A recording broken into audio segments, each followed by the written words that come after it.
Do this look like work to you?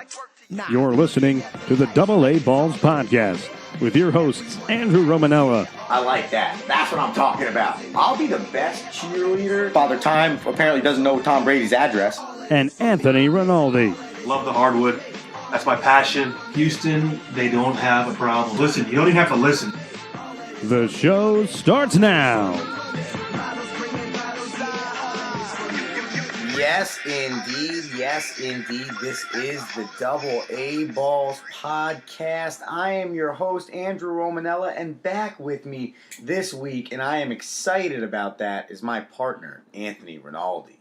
Andrew, how are you? I'm doing good, and especially because you're back with me this week. You were on assignment last week. We'll get into that a little bit later on in the show. But before we do, of course, Twitter, Instagram, Social media. at DAAB Balls on both DAABpodcast.com, iTunes, Apple Podcasts, Podbean. Subscribe to the podcast, poweronperformance.com. Purchase your gear, your coffee mugs, your shirts, your hoodies, the whole 9 yards. Baseball, basketball, hockey, playoffs. What do you got? We got a great show coming your way. And I want to get it kicked off with the fact that Congress has changed a law, Anthony Rinaldi, and now sports gambling is legalized in the United States of America. Shh, don't say gambling. That's just a bad word, Andrew. Here's what I'm saying. Illegal gambling. What has really changed? Because people are going to keep gambling. People have been betting on sports. Sports betting has been going on for however long sports have been in existence. We've seen so many scandals. What are we really changing? Is it just that the federal government's getting their hands in it just a little bit more now? Ding, ding, ding. You hit it right on the head, Bob. That latter response.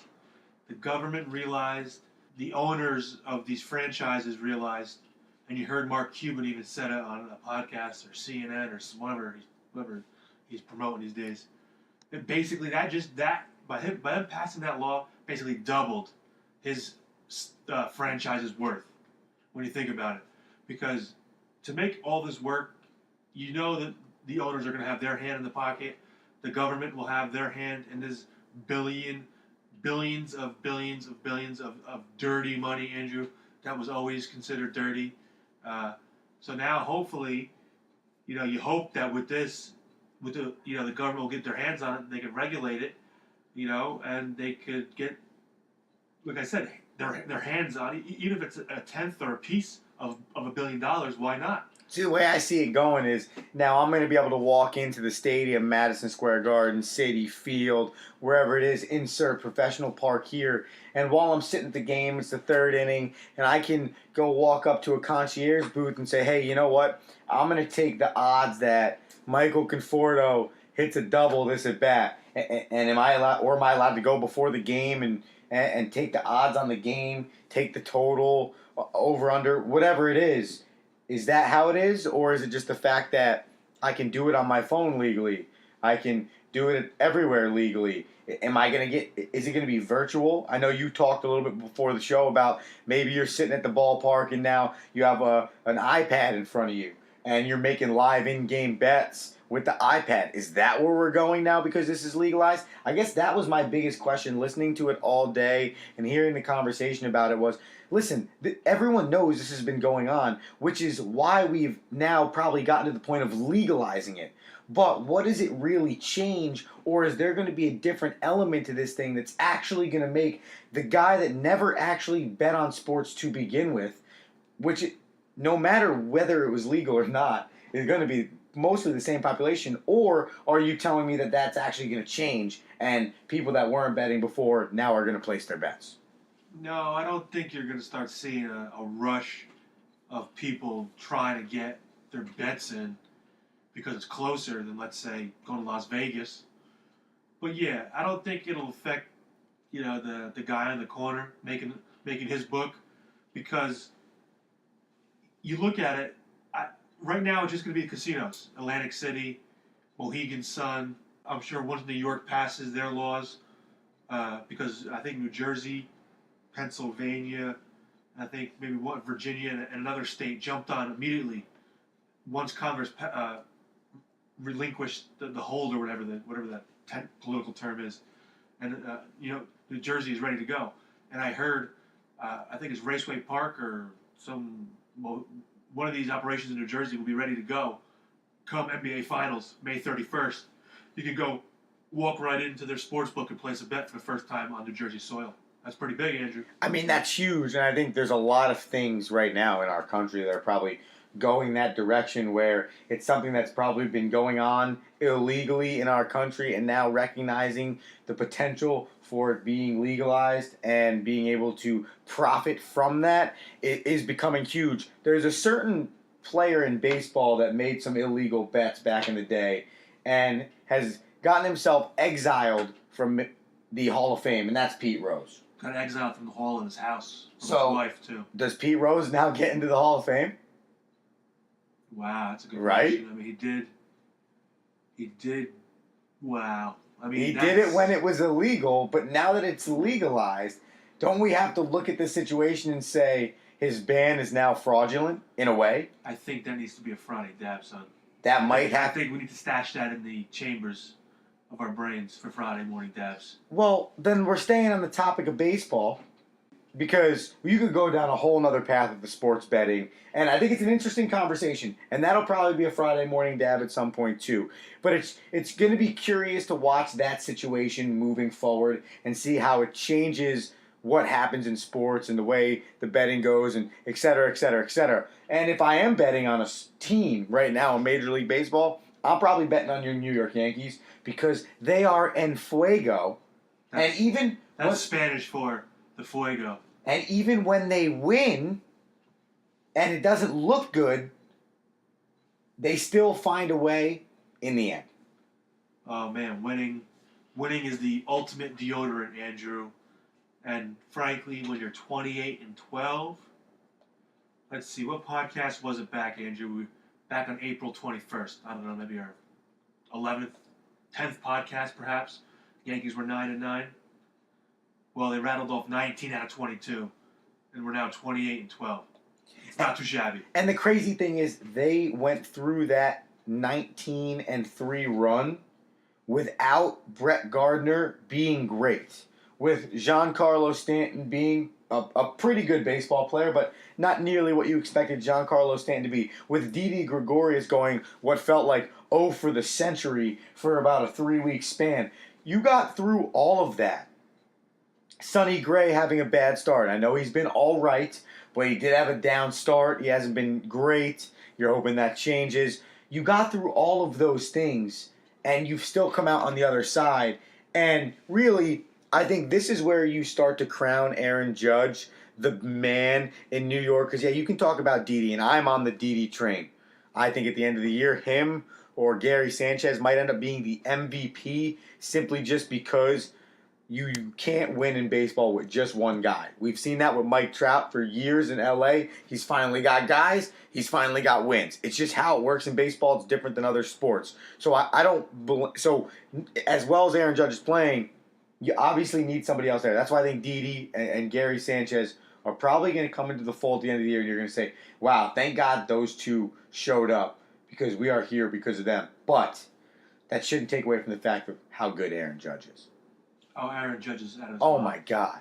Out of his mind, that 6'8" monster. He's not just a power hitter. He is a flat-out hitter. He's a baseball. Yeah, exactly. He's a hitter. Flat out. He's an on-base machine. Unbelievable. Love him in the OBP category, fantasy stud, 5-category guy. You know who's warming up too? Giancarlo. He is warming up. I had 323 during that stretch, Andrew. That 19 out of 22 that the Yankees rattled off. I believe it was you that said once it gets warmer out, Giancarlo Stanton is going to be the Giancarlo Stanton that you expected him to be. I'm pretty sure his numbers are almost identical to what he rattled off last year at this time. And, last year he was pretty good. I think he had 59 home runs, 120-some RBI. So, that's just waiting, lying in the weeds. His line in the weeds, Greg Bird too, Andrew. We haven't even talked about him entering this. And that's what's murderer's crazy. row. Do you realize how historic this lineup is right now? They're breaking records for the first time since, the 60s. In 40 games, they have 4 guys with 10-plus home runs already. In 40 games. Your boy, Aaron Judge, with 11. Giancarlo and Gary Sanchez and Didi Gregorius all have 10 through the first 40 games of the season. Wow. Those dudes are actually, let's see, it's number 2 in our lineup, number 3 in our lineup, number 4 in our lineup, number 5 in our lineup. 2, 3, 4, 5. The New York Yankees are too good. And the crazy part about it is, for the first time the other night, it was the first time all year the Red Sox and the Yankees lost on the same day. All year. 40 games in, it was the first time all year the Yankees and Red Sox lost on the same day. Plus, you have the Houston Astros. Plus, you have the Los Angeles Angels of Anaheim. Think about what this race is going to be going down the stretch in, 1, the AL East, but 2, the AL in general. Listen, for all my Yankees clamoring about how great we are, the Sox are still neck and neck with the Yanks at 28-12. But Andrew, I'm going to shout out my quick 5 and my 5A. I have 6 teams right now that I'm watching. Oh, wait. So you're changing your power rankings Am I changing from our previous Friday morning? Did I? Yes, you're right. Have I changed them? I don't remember. I told you to write them down. Did you not write them down? No, because it's recorded, which is what you always tell me after you tell me to write it down. One of our many listeners, go back and check. Go back and tweet that at us, please. But I have a new power rankings. Give it to me. Number 1, and it pains me to say it because it's not my Yanks, but it's the Houston Astros, Andrew. Until they are dethroned, I believe in that pitching rotation and also that lineup, because they could stack that lineup with anybody as well. In the They AL. rake. Number 2, the Yankees, for obvious reasons. Pitching, the hitting, murderer's row that we got. It's a no-brainer. Number 3, give me the Sox for the same reasons above with the Yankees. The starting pitching is okay, but they got a murder. They have a murderer's row. They have 25 games already, Andrew, of 5+ runs. That's pretty impressive, too. That's a very good lineup. We've talked about this a few times before, but, I don't think people give them enough credit for how good they are offensively, and there are still players in that lineup that haven't hit to their full potential yet this season. Coming to number 4, and you can flip-flop 4, 5, and 5A for me because it don't matter after number 2, frankly. Arizona Diamondbacks. Their starting pitching is carrying them, Andrew. They are batting as a team. I think they have like 28. I don't know how many wins they have. 24. They're batting 225 as a team, Andrew. As a coach, that's pretty bad. They're 24-16. However, that 225 that you speak of is catching up to them because they were just swept by the Washington Nationals, and they've lost 5 straight right now. So they're catching what feels to be the New York Mets disease. Number 5, give me the Nationals, Andrew, like you just said it. Winners out of 13 out of 15. Next stop, they're home against my Bombers. We're going to sweep them in this 2-game set. That is going to be a fun 2-game set. Just picture Bryce Harper in pinstripes. That outfield, Bryce Harper in center, Giancarlo in left, Judge in right. Oh, man, I can't wait to see that, Andrew. Throw Machado at shortstop. I just don't see it happening. A guy can dream. A guy can dream. And my 5A, Andrew, real quick, because I believe in them, and they may be able to top the Houston Astros in the AL West if Showtime Ohtani keeps going the way he's going. But give me the Angels and my 5A slot, Andrew. How do you feel about my top 5? I like your top 5. You don't give any love to the Atlanta Braves, which too young, too soon. So do you think through the first 40 Philadelphia Sixer syndrome? So here's my question. So if the Houston Astros lose 6 straight, are they still your number 1 team? Until they get dethroned, yes. Okay, so number 1 for you is always going to be the Houston Astros, no matter what they do. Yes. Call me Captain Literal Man. Shout out. Fine. Fair. TMKS show. Fair. Okay. Until they get dethroned by my Yankees in the ALCS this year, and then we eventually win our 28th ring. Thank you very much. Okay. Houston's number one. So for the I'm same, not going to say it again, Andrew. for the same, Houston's number one. for the same reason, you'll keep Houston at the 1 because they haven't been dethroned. And I agree with you. I was on that argument side last week. Is that the same reason you're not going to give Atlanta the respect? Is because you've seen it so many times in baseball before? Unless Bobby Cox is waddling his old ass out that dugout, Andrew, I am not trusting the Atlanta Braves. Well, I'm happy you don't give the Phillies any burn, and I can't believe I'm sitting here No defending the team Atlanta Braves. out of Philadelphia gets my love, Andrew. Well, all right. I agree with you. I think right now, present day, today, no championship thought process, just straight up 40 games in, whatever it is, today in Major League Baseball, I think the Yankees are the number 1 team in Major League Baseball. I think the Astros are number 2. You can call it 1A, you can call it 1B, you can call it whatever it is. I just don't think anybody right now is beating the Yankees. It's just, in their last 13 games against the top teams in the American League, they went 11-2. Is that good? And that included the Houston Astros. I mean, here's one thing. Let's put it, like I said, winning is the ultimate deodorant, Andrew, and you know that. I mean, I believe you're conference champs. Give yourself a shout out, Coach. We are. Shout out St. Thomas Aquinas College. Baseball. The East Coast Conference champions. 2018. Number 2 seed in the East region this week at Pace University. Of course, you always got to shout out your squad, man. Give them some love. They listen to the cast. You got to give them a little love. So Let's go Spartans. some more of them listen to the cast. The only thing that worries me as a Yankee fan, and it's obviously always been a question mark, it's the pitching. It's the starting pitching.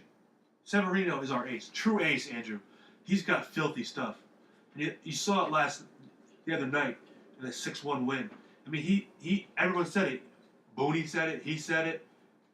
He didn't have his best stuff. Couldn't find the zone. Couldn't command nothing. I think he had 7 strikeouts, 1-run ball. I mean, yeah, it was the Billy Bean Oakland A's. But that dude, if he could match his slider with that electric fastball, besides Scherzer, a healthy Kershaw, there's not many other pitchers. Maybe Thor, but there's not many pitchers I put ahead of Severino. I heard a question this morning. If you had to say who the ace of New York was, Noah Syndergaard, Jacob deGrom, Luis Severino, or Tanaka, who would you say it was? And to me, that was a dumb question because I don't think there's a doubt in my mind right now that Luis Severino is the ace of New York. I mean, he might be, with Kershaw on the DL and having a down year and other big name, quote-unquote, arms in the league not having big years, Luis Severino might be a top 3 arm in Major League Baseball right now. It's gotten to the point where every time he's on the mound, if you're a Yankees fan, you feel like he is going to win you a ball game. And there's no doubt in your mind. Oh, 100%. He's given us a quality start, which is quite an interesting stat, Andrew, by the way. I don't know who keeps that, how stats become stats. I love the quality start stat. 6 innings, 3 earned runs or less. I mean, listen. That is a quality start. If he doesn't go 7, I'm disappointed in him. Well, that's true, because that's what you expect from your ace. Right, 100%. But we have a stacked bullpen. You know, behind him... Well, you get me 6 and you're good. Behind him is kind of the question mark. I like Tanaka, but I think of recent, once he's kind of going through that CC syndrome of a year or 2 ago, where once he gets that third set through the rotation, through the lineup, he starts getting hammered. So, I mean, like I said, we have that stud bullpen. Canley's coming back. You know, Chasing Shreve's our left-handed specialist. We might need to find another lefty. I'm not sure. I think Booney's okay with it, with our staff. I love Robertson. He's kind of getting a little bit whacked around a little bit. Not much, but he's always good for a few Ks. Betances, I don't know why Booney keeps him in for 2 innings. I mean, there's enough of a sample size now. Yeah, give him 3 outs and get him out of there. Exactly. What are we doing here? There's no need for that.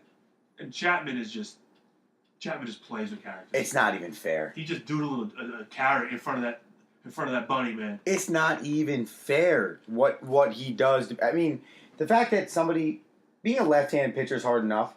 Being 6 feet plus on the mound is hard enough.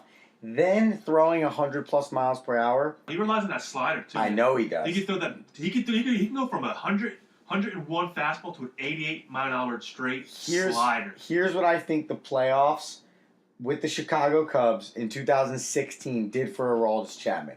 It taught him how to pitch.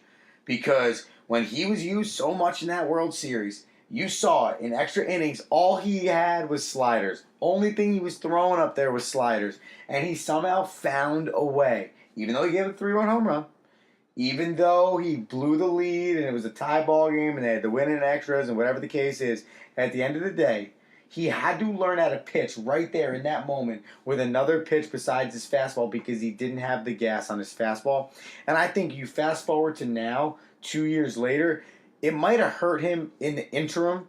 Quickly, he was injured a little bit starting the year. Yeah, he had some other issues, and it was a weird start to the year last year for Aroldis Chapman back in the Yankees uniform. But at the end of the day, it ended the way you expected it to, and he's now doing the things you expected him to this year. And I think that is the residual effect of what happened that year with the Cubs. Yeah, I was a little nervous when we re-signed him because you saw with that throughout that run the Cubs made that Joe Madden knew that he wasn't coming back and they were going to abuse the ever-living you-know-what out of his arm. But the dude has a Gumby arm. And he came back. He was hurt a little bit last year, but still a solid year. And you see it this year. What that taught him, all those innings through in Chicago, really did teach him how to pitch.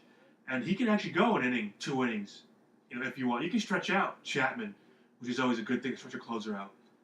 But let me tell you, after Tanaka, I got my man CeCe.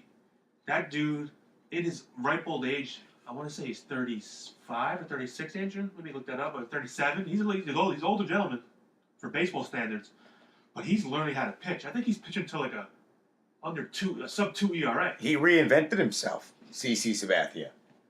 He had to. He lost the velo on his fastball. He realized that he wasn't the same guy he used to be. And now he comes back this year and he's pitching to the tune of a 2.23 ERA. Awesome. But you know what's crazy though? And because you're talking about the pitching staff, and I know Sonny Gray's been a bit of an issue in that, and team pitching stats kind of sometimes become inflated. But what's crazy is we're sitting here talking about how good the Yankees pitching staff is, but compared to overall Major League Baseball, they're the 10th best staff overall in the league. And that's what's crazy to think about. We're talking about all these home runs being hit, and we're looking at how dominant the Yankees pitching staff is. And yeah, you know what? They had a tough first 18 games of the year. So maybe that inflated their stats. So maybe that's the reason why they're only 10th in the league right now. But think about how good the Yankees staff is, and then you look at those teams that are in front of the New York Yankees, and you say to yourselves, oh, okay, this all makes sense. The Houston Astros are number 1 on that list. Arizona Diamondbacks, St. Louis Cardinals, Washington Nationals, Chicago Cubs, Philadelphia Phillies, Atlanta Braves, Milwaukee Brewers, Boston Red Sox, New York Yankees, then Angels, then Cleveland.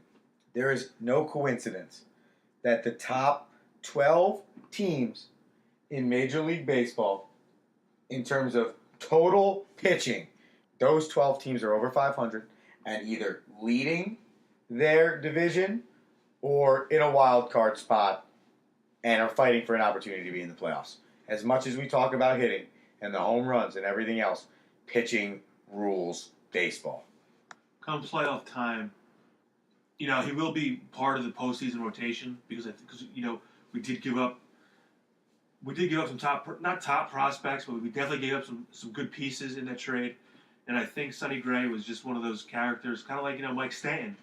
In Oakland, he was nothing. He maybe had a handful of reporters he had to worry about if he had a bad day. Oakland wasn't selling out. There's no pressure to play in Oakland. There's no expectations to play in Oakland. Same thing down with the Marlins.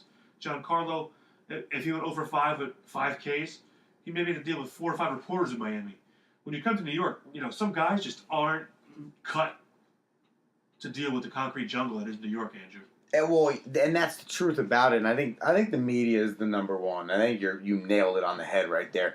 The media is number one. Mark Teixeira talks about this all the time in a lot of interviews, and he's like, it's real. It is real. Like when you come to New York, you put a lot of pressure on yourself when you come to the city of New York to perform and to live up to expectations, and that's hard. And you saw it with Matt Harvey. There's no coincidence that when he starts for the first time in Cincinnati in front of 5,000 people in the stands and there's 14 reporters maybe in the room after the game, it's easy. It's a different world if you're in that spotlight, and it just takes some time. And who knows? Maybe Sonny Gray is being hit with that, and because he's not doing very well, it's hard. But at the end of the day, Sonny Gray, Anthony, is not a guy that lives in the strike zone.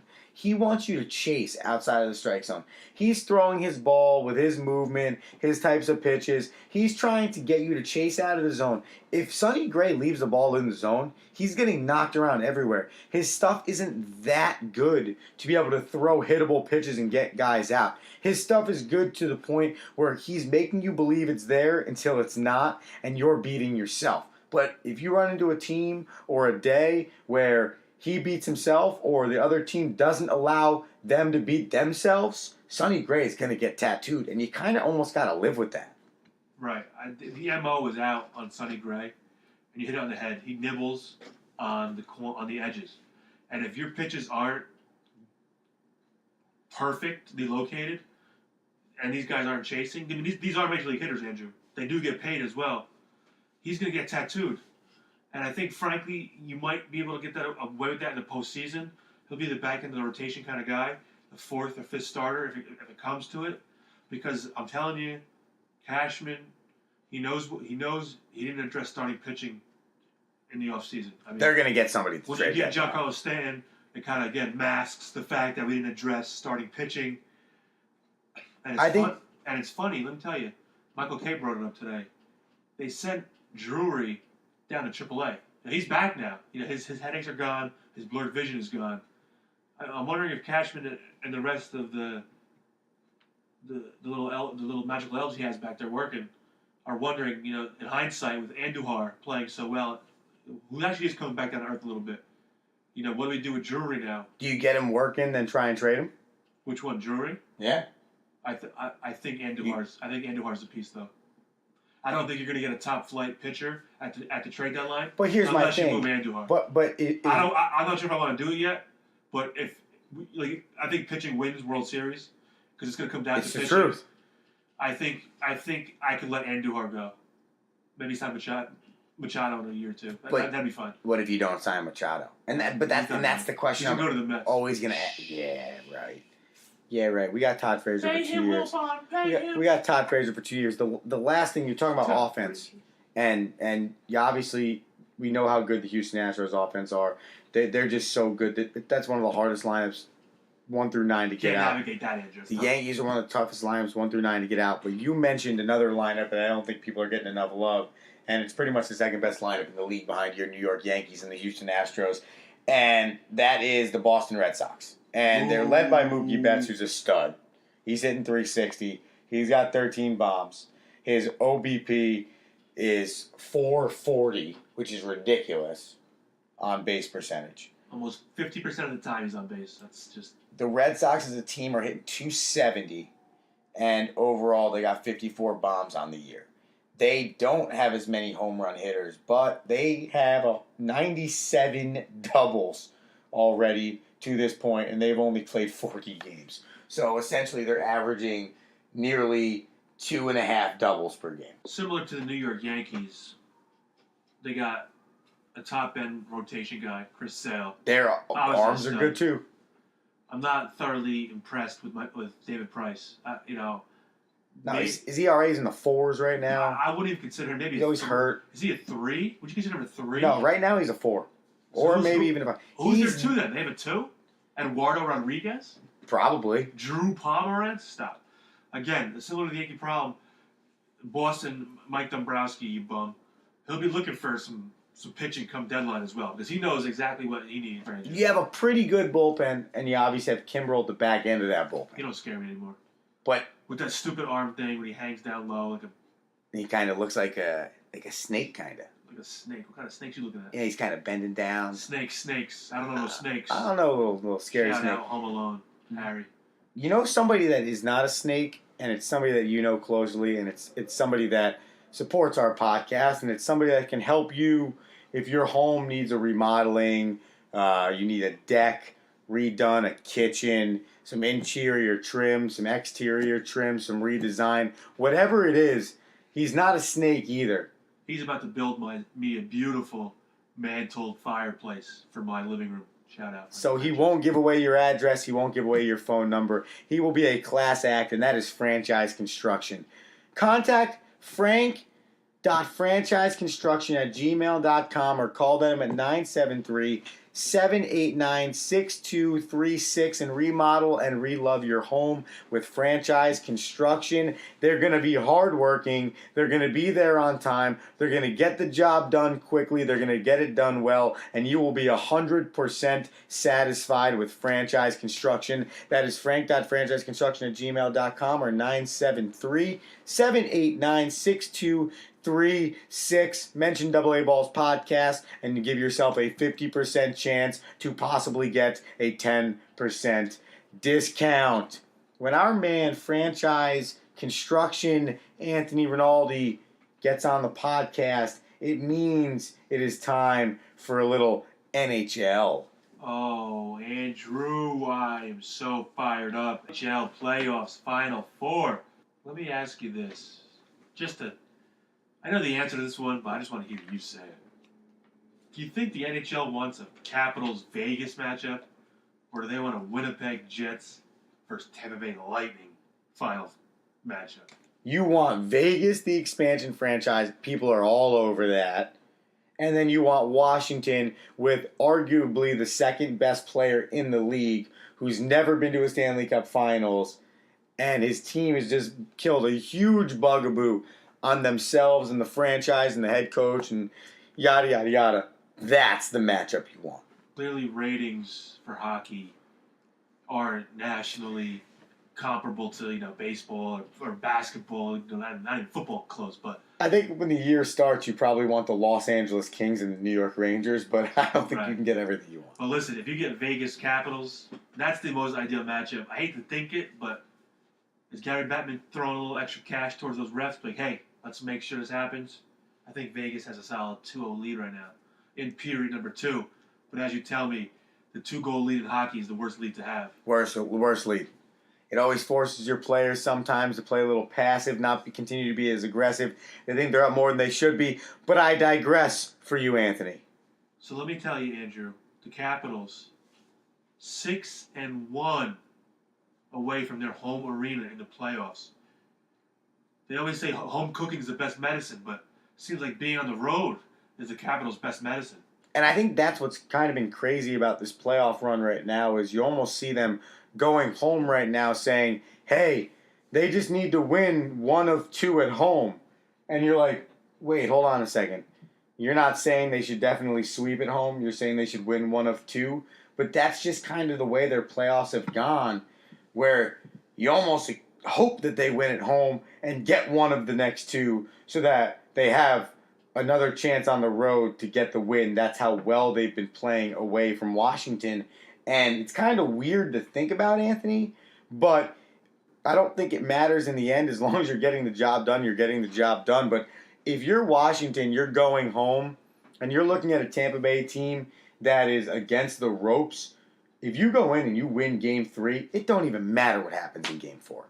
I don't want to bring it out in Game 3, but are we getting the brooms out? The sweep? Do you think the sweep? Do you think Capitals already? Taking 2 games on the road, grab the broom on the Frozen Four. But that's what I'm saying. Take the soul of but Washington's not that good at home. They've proven it already this playoffs. Andrew, since you're the hockey guru, Ovechkin, Backstrom, Kuznetsov, nailed that name.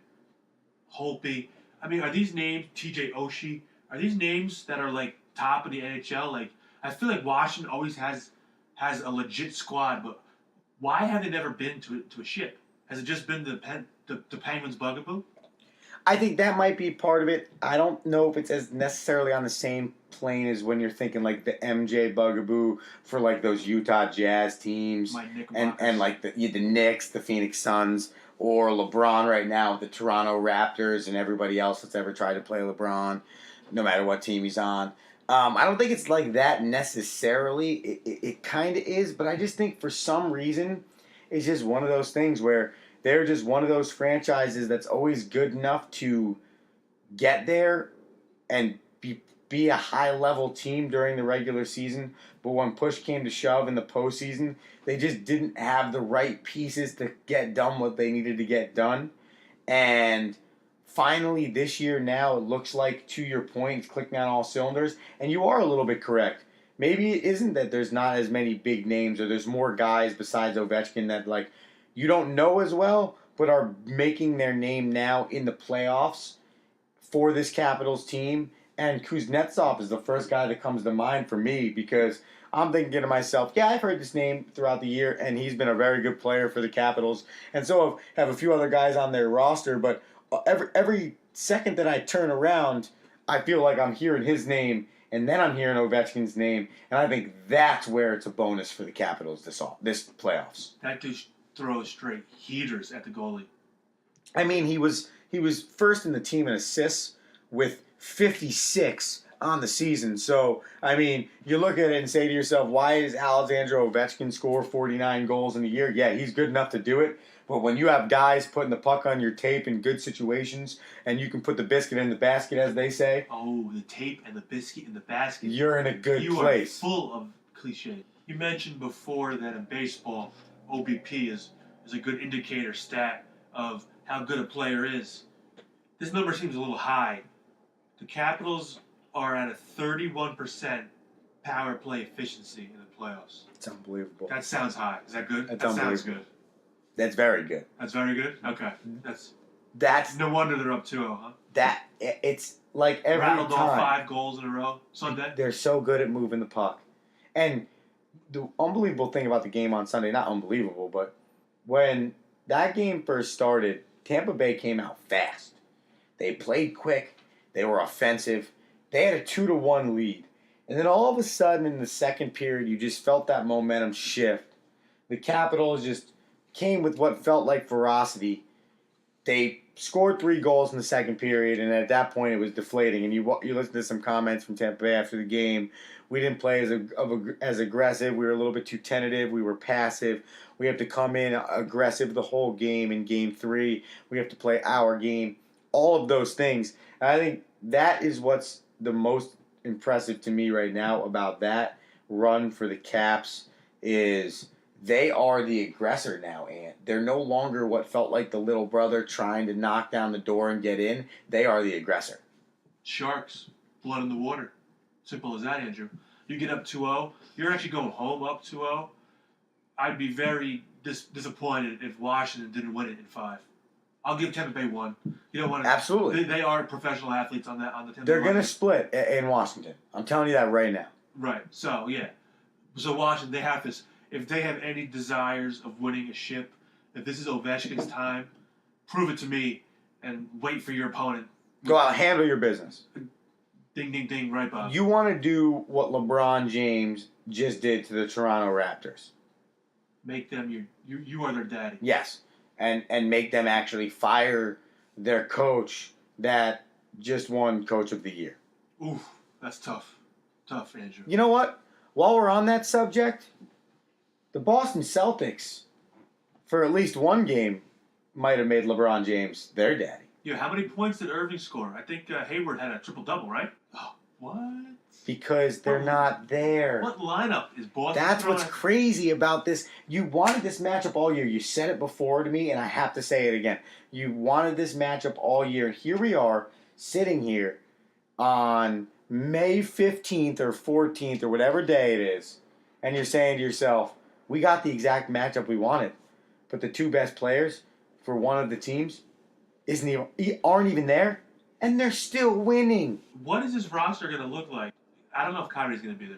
I can honestly think Kyrie may be gone. But he has one more year on that deal. Right. You know Hayward's coming back. But this squad, Andrew, I mean, these guys just play defense, kid. And that's what's most impressive. Brad Stevens is a guru. Brad Stevens, I know I have LeBron in my bananas, and this is probably the only team you wanted to face, Cleveland. Brad Stevens will coach circles around Coach Lou, man. I mean, they have such an advantage. He coaches to every single strength that his player has. Are you learning why the coach in the National Basketball Association is so important?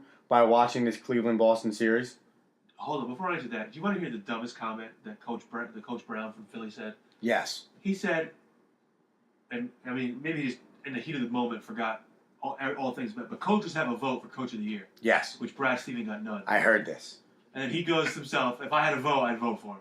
You have a Hey, vote, but... did you have a vote? Who'd you vote for, yourself or Doc Rivers? Or did you How not... did Doc Rivers get a vote? Or did no you, offense, Doc Rivers. Or did you not vote and have somebody on your staff vote and you didn't care who they voted for and they themselves voted A for Doc Rivers or B didn't vote? Maybe Brown gave his vote to the assistant of the traveling secretary. Shout out Seinfeld. Are we learning the importance of the coach in the National Basketball Association? I'm not answering that question, Andrew, because I don't know the answer. But let me ask you this one. Let me flip it on you. Wait, but you are. No, I gotta flip it on you. Why? Because you're the host, and you're the hostess with the mostest. Do you think it's harder to coach a team with LeBron? Because Yes. I'm going to tell you. Yes. I'm going to tell you right now. You're learning a lot about Brad Stevens and his coaching ability because he's coaching a bunch of young Thundercats. Yes. To this almost not elite level because I think they're a player away. Because I think Houston and/or Golden State would roll through. I agree. The Either championship series. Yes, I think either but way. in this instance, I think he's just got them all rowing in the right direction. They're playing great fundamental basketball. They buy in, and he's definitely coaching. But what does Tyron? What does Coach Lou do with a guy like LeBron? Yeah. So to answer your question, which I guess in turn you are correct, does answer my question as well. Bing. Is yes, coaching the team without LeBron is so much better than coaching the team with LeBron because you're not going to get much say with the team with LeBron. The difference between a guy like LeBron and Russell Westbrook is LeBron is actually good enough at that level. His size, his ability, his demeanor, the way he handles the situation, his ability to actually use his teammates when necessary. LeBron can actually carry the team. Russ can't. But there's no difference when, at the end of the day, you're giving the ball to LeBron and saying, whatever you want to do, man. Now, LeBron will call plays as opposed to Russell Westbrook, who will just go Tasmanian devil and hope that something positive happens. There's where the two are perpendicular, not parallel. But that is what LeBron James is. And that's what Ty Lue is doing. People made such a point the other day about how Ty Lue decided to go the length of the floor instead of doing the half court.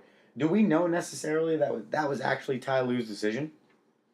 Do we not know that LeBron James might have walked into that huddle and said, let's take it from the end so I can run full speed 90 feet and then fade away and make this bucket? I think when it comes down to crunch time, it's definitely, there's no play drawn up. It's get the ball at 23, clear out the way if they double, hit your open shot. Thank you, a la Ray Allen. You got him a championship. I think I need to watch the games closer because I feel like I'm never inside their huddle. No, yeah. I feel like I'm always in other teams' huddles. I feel like I was in Philly's huddle like 12 times during these playoffs. Yeah, you were in there hearing Joel Embiid pick feel up like, lines on Rihanna. I feel like I'm not that often in the Cavaliers' huddle. Listen, I think getting blown out by 25 points is neither here nor there. Yeah, it's a game well lost. LeBron's been down 0-1 before. But George Hill, Kyle Korver, J.R. Smith, Tristan Thompson, those dudes, I think, all scored under 8 points in that game. It's basically, LeBron only had 15. And he wasn't the highest scorer on his team. No, K Love was, right? Yep, 17. He got outdueled yeah. by old man. I can say old man, but old school veteran Al Horford. I mean, someone made this point the other day, and I completely agree with it. Everyone forgets that the Boston Celtics are talented. Al Horford, third overall pick. Andrew, Jaylen Brown, let me stop third overall pick. Jason Tatum, third overall pick. You nailed it, real quick. Who would if Boston? Let's say Boston gets to the mountaintop or gets past Cleveland. Who's their MVP so far? Al Horford. I was just gonna say. Horford. I think it's Al Horford. 100%. Even though young man Tatum. Yes, I mean you're not there with Brown. You're not there without Tatum. You're not there without Morris. Terry Rozier. All these guys, 100%. But I just think the glue for all of them is Al Horford.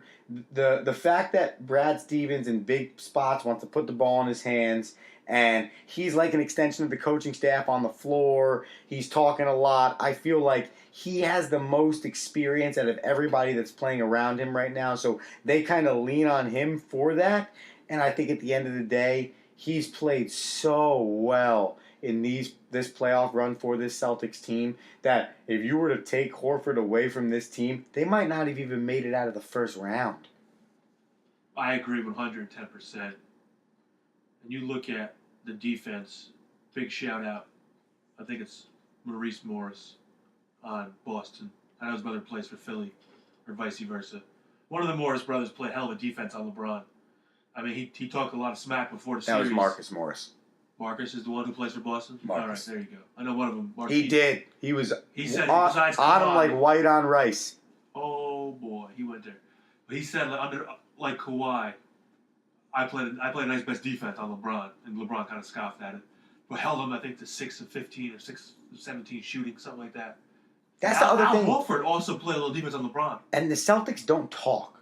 After the game, they don't talk. They just worry about them, worry about getting better every day, and just worry about how they can improve for the next game to put their best foot forward in game 2. And that's a step closer to doing what they need to do to get to the finals. That's what's even more out of everything else. The talent, the guys that have played well, the 108-83 whoop up of the Cleveland Cavaliers, the fact that you were up 36-18, 18 points in the first, none of it. I know you're scared, but you're bananas. I'm not scared anymore. Yeah, no. I'm not scared anymore. One game, tough guy muscles. One game, Listen, tough guy muscles. I walked into You know LeBron, don't start. The playoffs don't start until you lose a game at home. But eventually that runs out. And I walked into our team meeting last night to find out what seed we were for the regional. And arguably one of my favorite players of all time that I've ever coached in my life. He's a big basketball fan. I said, Joey, are the Celtics for real? And he said, yo, coach, I'm on the bandwagon. And I said, no, I don't know. I said, here's the deal. On Wednesday, after game 2, I'll tell you if I believe they're real or not. That's what I'm sticking to. But ever since he started pushing me towards jumping on the bandwagon earlier, I've started to realize reasons why they are so good, and I am starting to see the lights as to why they could be the team to end this streak for LeBron James. Brad Stevens comes up with some defensive, just juggernaut type, throw everything at LeBron with the kitchen sink. You saw some times where he was switching, and he had Terry 6'2", 190 pounds, soaking wet, Terry Rozier on him, and instead of taking them to the hole or pulling up over him for the shot, the easy shot, LeBron kind of outthought him and wanted that mismatch down low with K-Love, and they were forcing that ball in there. LeBron had 7 turnovers. There was a point in his interview, and you know, the greats are great for a reason. And LeBron James rattled off, I think, a 10 play 2-minute sequence where he detailed every pass where he went wrong, where he did this, he did that, he should have done that, he should have done this. And for the simple fact that he can recall that off the top of his head just after playing that game, tells you everything you need to know. Exactly. Everything. And like I said, he kind of said it. He goes, listen, game 1 is just, I feel him out. I saw what they were doing defensively to me. I took that into considerations. It's a chess match with LeBron. Boston threw the first haymaker. Congratulations, you landed it. Beat him up by 25. Now let's see what happens in game 2. Pitching wins championships in baseball is the same statement as defense wins championships in basketball. Ask the Golden State Warriors that. Come on now. I mean, they do play great defense. Right. But scoring in the NBA also wins your championships. Yes, but if you can put up 120, but if you can't hold them to 119, what does it matter? And for as good as the Golden State Warriors are offensively, the fact of the matter is, put them on my back, dude. They were not the best defense in the league until the playoffs started. And that is when we all started looking at the Golden State Warriors and saying, okay, they're here. They're probably going to make the run at this thing that we expected them to make the run at. But that all started with the defense they started playing in the playoffs. Because during the regular season, and I wrote the article, DAABpodcast.com, I wrote the article, during the year, they were middle of the pack in all defensive categories. Playoffs, switch turns on, Golden State Warriors, again, are the best team in the NBA. There's no doubt in your mind that you feel like they're going to go to the championship round. And now, what you thought was going to be the Cleveland Cavaliers at the beginning of the year, well, it might be turned into somebody else. And as we obviously broadcast with the Golden State Warriors Rockets game currently going on, I have one question for you, Anthony Rinaldi, and it doesn't matter what the record of the series is to ask this question. Do the Houston Rockets have a chance in a 7-game series to beat the Golden State Warriors?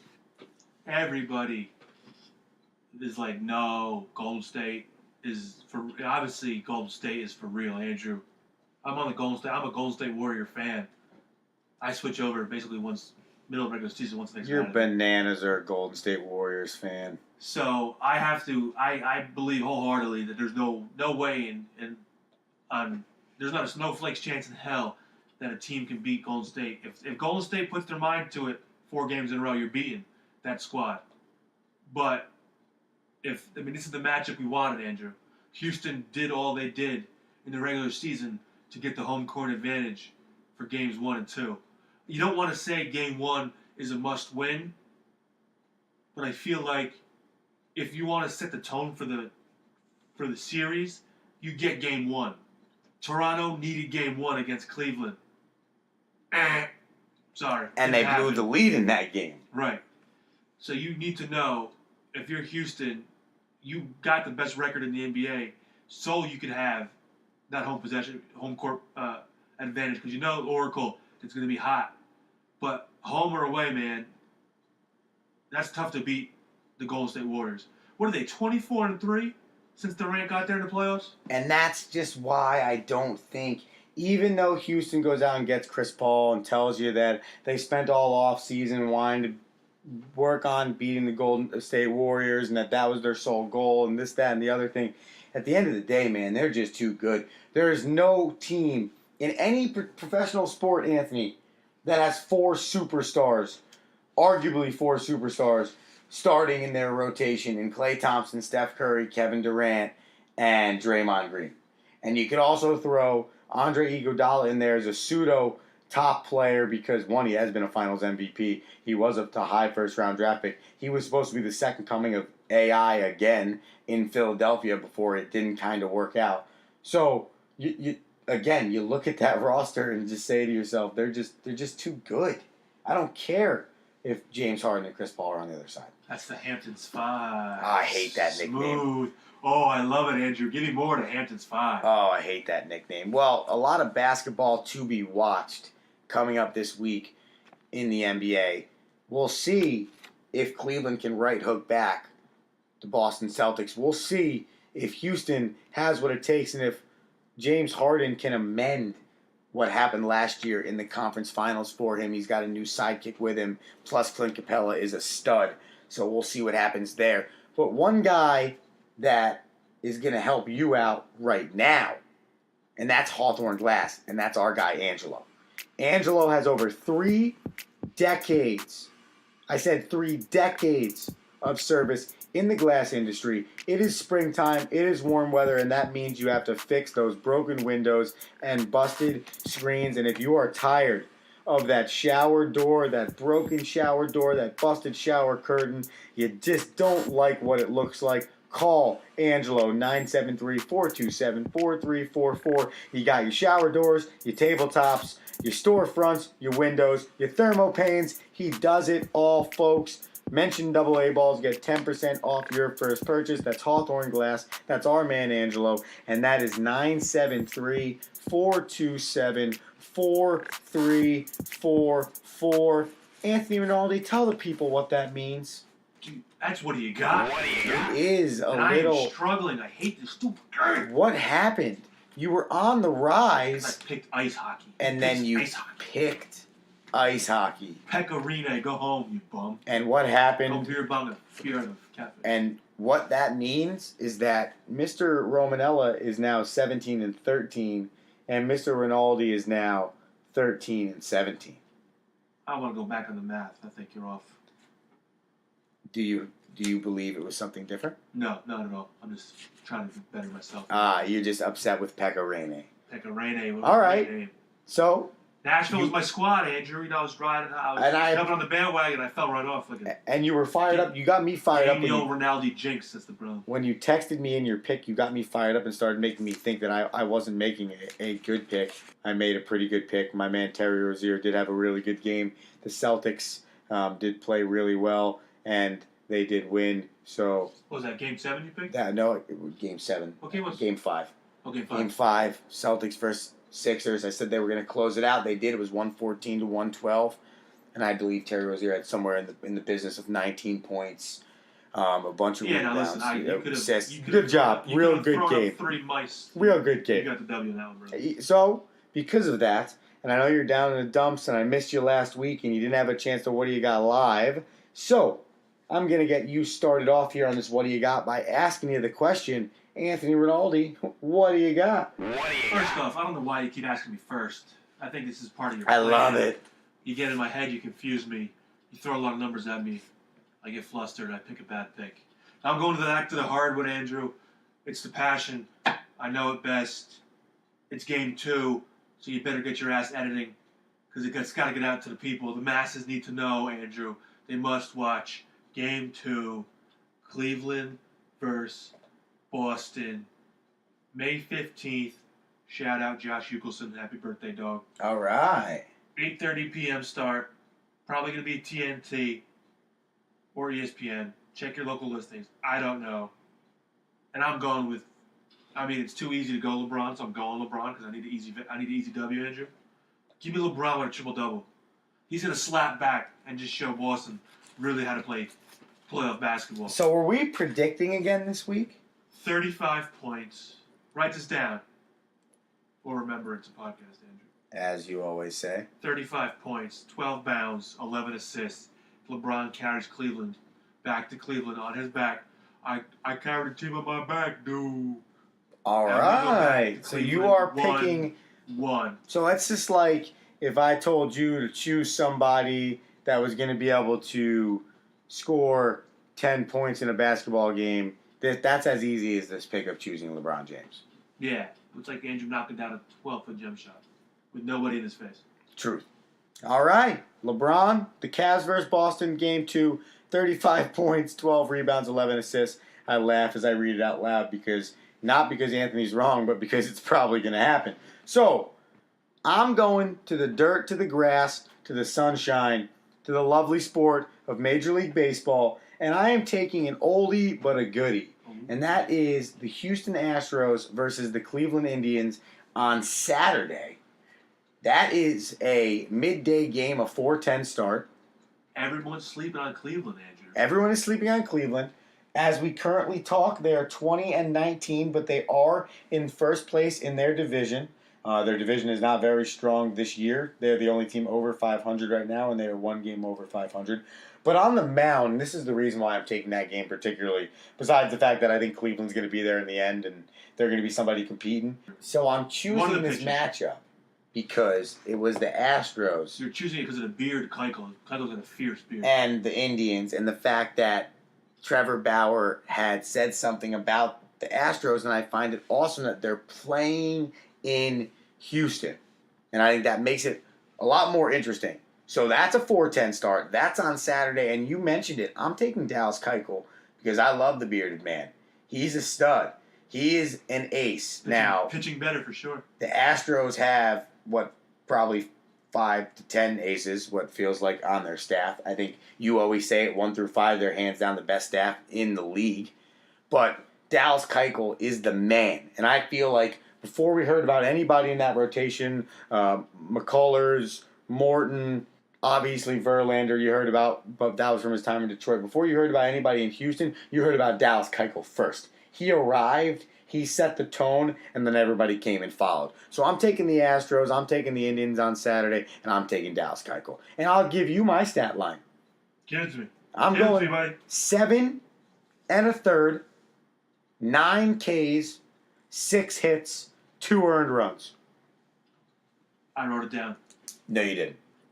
I wrote it down because I knew you wouldn't write it down. All right, well, we'll see if Anthony can get back on the horse. Andrew's is 17 and 13. Anthony's 13 and 17, so plus 4 games on the Andrew side.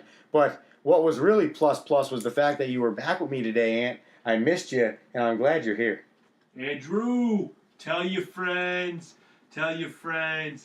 Double A Balls Podcast. Holla at your boys. Instagram, Twitter, Social media.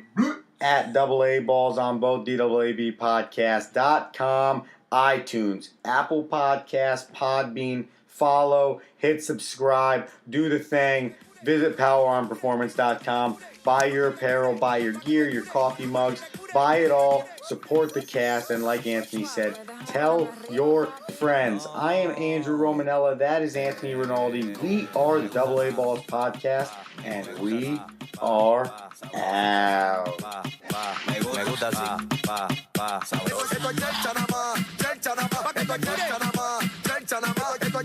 This has been the AA Balls Podcast, powered by Power Arm Performance, your leader in baseball and softball training apparel.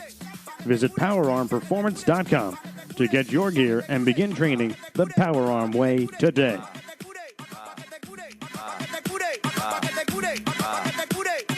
No. Exclusivo para la esquina digital.net. Me gusta así, me gusta así, me gusta así, me gusta así,